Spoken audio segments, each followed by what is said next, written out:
I would say I've always had a dream of building a business, but something inside me, coming from jobs that I've always achieved goals. I had a sales background, and I realized that I was helping people build their businesses. And I one day woke up and thought to myself, I'd like to start my own business.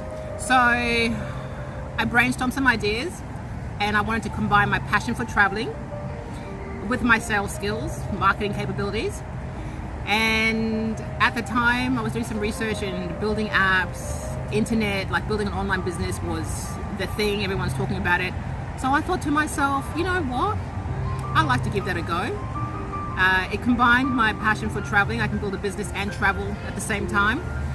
And so the journey began, and I was watching, actually it was so funny, I was watching 60 Minutes at the time, and this guy from America was telling his story, his journey, and he had the similar background to me. He was in sales, marketing, and he's never built an app before, and he went through the process and told his story. And I thought to myself, you know what, if he can do it, so can I. So I went to the library, I bought his book, I borrowed his book, and then I went to the bookshop and I bought his book and I read it, and I followed his steps. And in the process, I learned a lot about myself. Let me put it this way: the first year, the first time when I built the app, it didn't succeed. I hired the wrong programmer, the wrong graphic designer. Everything just went downhill. But then when you start putting money down, your money, a couple of grand here and there, when you're not, wealthy yourself, starting a business or starting anything, especially when you've got no experience, can be very hard. You start putting pressure on yourself. And I guess also coming from a sales background where I'm always driven to, meet targets, time frames and all that, I put extra pressure on myself. And I guess I had an expectation for things to be achieved in a certain time frame. And when it didn't go the way I wanted to, it tied me down, I have to say. Like, I was just so worn out about it. So I hired the wrong programmer, I hired the wrong graphic designer. They took too long to do the job. In the end, it took a whole year for the project. I gave myself 6 months. It dragged on for a year, up and down. There was a lot of stopping and processing. Then the graphic designer pulled out. He said he was going for a honeymoon with his wife, and he didn't want to give me the files.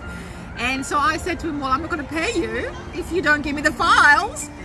And this is another thing, business, you just don't know what to expect, how people are going to, Anyway, and the guy that I hired, the graphic designer, he's a friend of the the IT guy that I had hired. And so he said to me, all right, look, what I can do is, don't upset him. I can talk to him and see if he can give the files to you. Anyway, he tried talking to the guy didn't give the files. So I said to him, look, I'm not going to waste my time anymore. He did a half job. So I will pay him equivalent to the job that he's done, but I'm going to pay him more. I think that's fair. And then I'm just going to hire somebody. So, cut that process out. And then I went on, hired somebody else, gave the files to the IT guy. He did it. But then eventually I realized that the job took so long that we had to, with the program, with iPhone, with Apple, you got to update the operating system. So because it took so long, I had to update the app, the coding of the app, which meant that I had to pay more money to get it updated. And then by then I had a certain amount of budget that I wanted to spend. So then I realized I'm just going to have to just cut there now and just stop. And so a project that was going to take me 6 months took me twice as long. I had a disagreement with one of the people I hired, and then on top of that I had to spend more money. Okay? Now, someone that's just started something that's never done before, now I look back and I look at other people that have started businesses, and they talk about, when you start a business, first, if you think it's going to cost you this much, make sure you've got more extra capital. That's true. Secondly, don't think everything's going to go to plan, because it doesn't. I 100% agree. And if it does go to plan, oh, you've been blessed.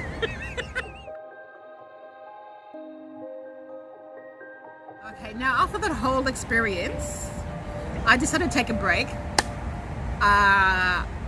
You know, I think I must have spent about 4 or 5 grand trying to build that app.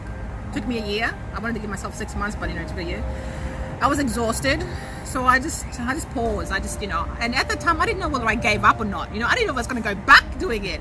I just paused. I just pressed the pause button. That was it. You know, I had enough of the stress. I had enough of all of that. I think it must have been a good 2 or 3 months, and I was in the kitchen, and I was just reflecting back on the journey that I had. And I don't know if you've all have had this thing in your head, or this voice in your head. I mean, we all talk to ourselves, but sometimes we're not aware that we're talking to ourselves. Anyway, I was in the kitchen, and it's true, when you're relaxed, you get good vibe, good voices, good thoughts come into in your mind when you're relaxed and not, you know, stressed. Anyway, I've realized that I've never built an app before.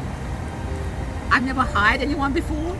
I've never paid anyone before. I've never told anyone you're fine.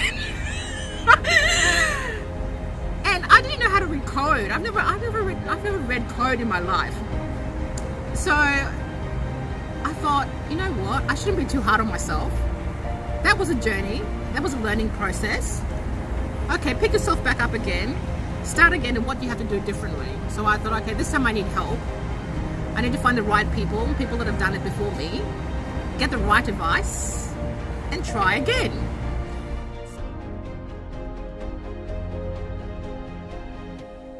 And then in 3 months, I built an app. You know,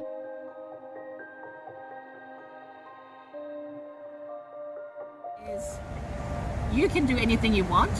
I didn't know how to build an app, but through trial and error I did. I learned from the first mistakes that I did, and the following year I looked back and I thought to myself, these are the things that I've needed to work on, and I want to find the right people with the right skill sets. Also, I wasn't attached to the actual outcome in itself, but more of the journey and the process. And if you've changed in that year in the positive way, then that's a success, whether you got the outcome or not. And I realized that I've changed in that year when I was building the app. Even though I didn't build the app, I changed as a person, and even my thinking and everything that I do going forward has changed in that whole year. And it showed, I guess. The following year, as I said, I built an app in 3 months. It may not have happened if I had decided to quit then. But I guess sometimes the universe works in mysterious ways, and the thought process came and said, you know what, you've never done an app and you've never built an app, so why quit now? Take it as a learning experience and move forward. And don't repeat the same mistakes you did last year. Hi, my name is Nancy Kelly. I'm originally from Chimbu in Papua New Guinea. I moved to Australia in Brisbane when I was 14. I graduated from QUT in Brisbane, majoring international and global studies in politics. This is my story. I hope it inspires you PNG women in Victoria and any other PNG women all over the world to go after your dreams and goals.